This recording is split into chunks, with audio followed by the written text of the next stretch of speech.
maybe one of the most familiar passages of Scripture. Many of you have heard maybe for the first time when you were in Sunday school, when you were real little, you heard about these three young guys, three young men who were thrown into a fiery furnace. And you remember them because their names kind of rhyme, Shadrach, Meshach, and Abednego. You kind of remember that. That just kind of stays with you. I imagine if you know that now, you'll know that on the day in which you meet them. You won't have to be introduced to them. You'll know who they are. They probably won't have that name, though. That's the name for the Babylonians. But you will know them when you get there. And I will say this morning that God is looking for Shadrach, Meshach, and Abednego's. He is looking for them. And he's looking for them in this place this morning. People who will stand for him in the midst of a fiery furnace. So, this morning as we go through our third part of a series I've entitled Faith Under Fire, we want to look. Am I not on? All right. Can you hold on just a second? Somehow I got dropped.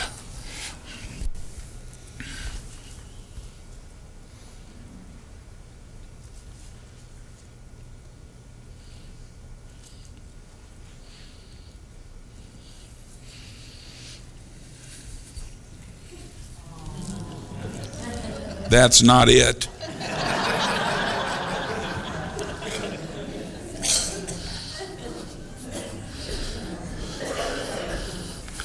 Picture mute would have been good about that time. This morning we want to look at bow or burn. That was the two choices that King Nebuchadnezzar gave to these three young men, believed to have been in their late teens, probably early 20s by this time. They had already been in captivity for 3 years. They have gone through the training of being in the king's service. And now they're serving at the order of the king. If you remember, we'll go back just a little bit. These are Hebrew men, because God had allowed King Nebuchadnezzar, a foreign king from a foreign land, an unbelieving country, to overcome Israel, overcome Judah and Jerusalem, and in doing so, he is providing for them a captivity for 70 years. And in doing that, he has brought this story to them on how they are to live in the midst of being men whose faith becomes under fire. So, stand with me as you will, and let's reverence the reading of God's Word.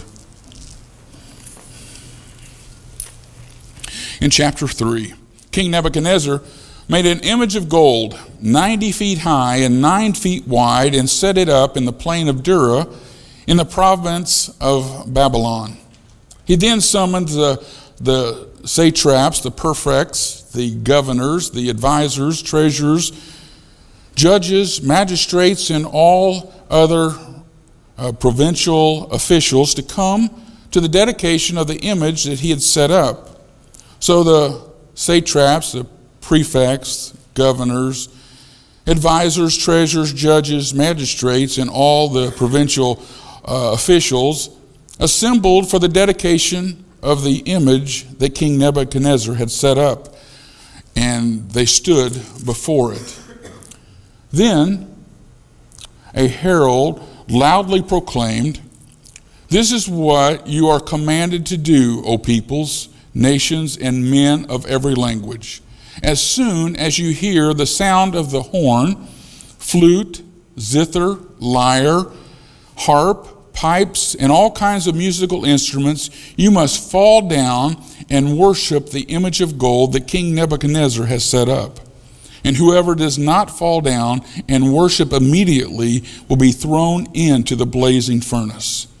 Therefore, as soon as they heard the sound of the horn, the flute, the zither, the lyre, the harp, and all kinds of music, all the peoples, nations, and men of every language fell down and worshipped the image of gold that King Nebuchadnezzar had set up. At this time, some astrologers came forward and denounced the Jews. They said to King Nebuchadnezzar, "O king, live forever. You have issued a decree, O king, that everyone who hears the sound of the horn, the flute, the zither, the lyre, the harp, the pipes, and all kinds of music must fall down and worship the image of gold, and that whoever does not fall down and worship will be thrown into the blazing furnace. But there were some Jews whom you have set over the affairs of the province of Babylon, Shadrach, Meshach, and Abednego, who pay no attention to you, O king. They neither serve you, neither serve your gods, nor worship the image of gold that you have set up." You may be seated.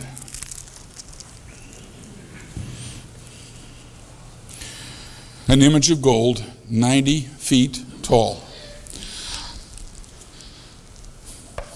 We don't know where this came from, but we saw in chapter 2 that he had a dream of a large statue, and it was the head that Daniel told him was a head of gold, and that represented him and his kingdom. And maybe he thought that this is my kingdom, and so therefore I need to have a statue to be able to be worshipped of gold, 90 feet tall. Now this ceiling in here is about 22 feet tall. So if you were to expand that about another 3, almost 4 times higher, you would see that that is a very, very large statue. And he has this one command. When you hear the music played, it was a very clear command. When you hear the music played, everyone is to bow down and worship the idol that I've set up. Seems pretty easy, doesn't it? Until there are 3 that do not. Can you imagine the picture? Okay, here's the music, and the music starts and everybody starts falling. Some have estimated that there are thousands of people that are listed in this. By some commentators believe that there were thousands of people that were in the presence of this dedication of this statue. And everybody begins to fall. Everybody. Except 3. Shadrach, Meshach, and Abednego remain standing. There's no indication they said a word. They just remain standing. And it comes to the attention of the king. There's a lot of reasons that they could have fallen on their face as everyone else did in worship. They became prostrate upon the ground. There's a lot of reasons that they could have done that. They could have said, like the commercial does, when in Babylon, do as the Babylonians do. What stays in Babylon, what you do in Babylon stays in Babylon. Nobody's going to know it. They could have just pretended to bow, but they could have said, in my heart, I'm not bowing, I'm just bowing on the ground. And don't really believe this. They could have said, the king's been good to us. He's promoted us into the kingdom. Well, he has been so good, we couldn't really deny him now.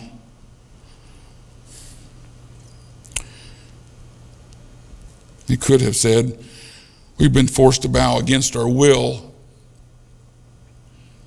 And God knows that, and he'll forgive us. He could have said, you know what? They've just told us that if we do not bow, that we will die. There's a lot of good reasons that someone could have bowed, and many did. But someone says if you are looking for an excuse, you will always find one. If you're looking for an excuse not to do something, you will always find one. But they intended to obey God, so they didn't need an excuse. They would not bow. That's our first point. 3 faithful men who would not bow. They would not come under the worship of any other god.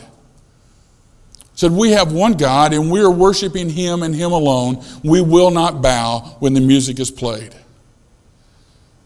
And so when everybody else is on their face, they stand. You see, I told you when we started this series that Daniel and Revelation are kind of two sides of a coin. They both tell us what is coming in the future. Daniel tells us what's happening in the past in the first 6 chapters, last 6 chapters, what's coming in the future. And if you go over to the book of Revelation, you'll find out that at the end times, there's going to be another image that is set up. Another image to be worshiped. And do you know what? Revelation chapter 13 tells us there is a time in which all people upon the face of the earth, and I don't believe at this time Christians will be there, but all the people on the face of the earth at that time will have a choice as to whether or not they will take the mark of the beast and engrave it on their hand. Turn it with me. Hold your finger here in Daniel. We'll just be there a second. Revelation chapter 13.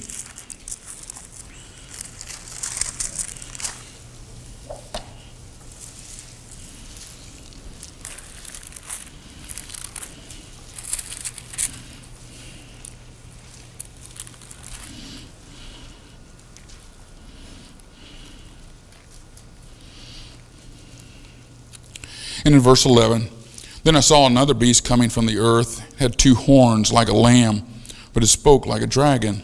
And he exercised all the authority of the first beast on his behalf, and made the earth and its inhabitants worship the first beast whose fatal wound had been healed. And he performed great and miraculous signs, even casting fire down from heaven to earth in full view of men. Because of the signs he was given power to do on behalf of the first beast, he deceived the inhabitants of the earth, and he ordered them to set up an image in honor of the beast who was wounded by the sword and yet lived. He was given power to give breath to the image of the first beast so that it could speak, and also and cause all who refused to worship the image to be killed. He also forced everyone, small and great, rich and poor, free and slave, to receive a mark on his right hand or on his forehead, so that no one could buy or sell unless he had the mark, which is the name of the beast, the number of his name. This calls for wisdom. If anyone has insight, let him calculate the number of the beast, for it is man's number, and his number is 666. There's a time coming when everything that people will buy or sell will only be done if a mark is on the right hand. The question is, for the people who are here upon the earth for the second time, after paying maybe no attention to Daniel's prophecy and history that we see, will they stand, or will they take the mark like everyone else? Will they bow? Shadrach, Meshach, and Abednego said, no, we will not. Second is, these 3 men wouldn't bend. They wouldn't bend. Back over to Daniel chapter 3. We'll begin reading in verse 13. Furious with rage, King Nebuchadnezzar summoned Shadrach, Meshach, and Abednego. So these men were brought before the king, and Nebuchadnezzar said to them, is it true, Shadrach, Meshach, and Abednego, that you will not serve my gods or worship the image of gold I have set up? Now, when you hear the sound of the horn, the flute, the zither, the lyre, the harp, the pipes, and all kinds of music, if you are ready to fall down and worship the image I made, very good. But if you do not worship it, you will be thrown immediately into a blazing furnace.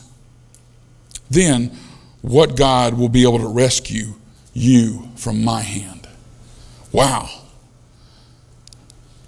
Isn't that just like the king of this world? Here is one that they have said, I am not going to bow, but yet sometimes the kings of the world and Satan, who is their God, will will entice them again. Let me give you another chance. I'll give you another chance. The music's going to play in just a minute. And when the music plays, if you bow down and worship me, then we'll forget all this.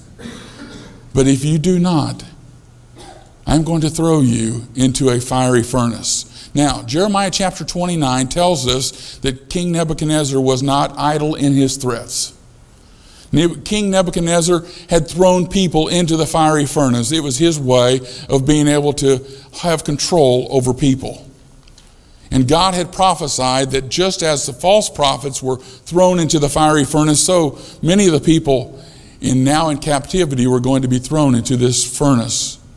This big, expansive is a better word that I can say, expansive place where people would be thrown into the fire and yet they would no longer live. Will they turn? Will they bend? Will they bow? No, they will not. Verse 16, Shadrach, Meshach, and Abednego replied to the king, O Nebuchadnezzar,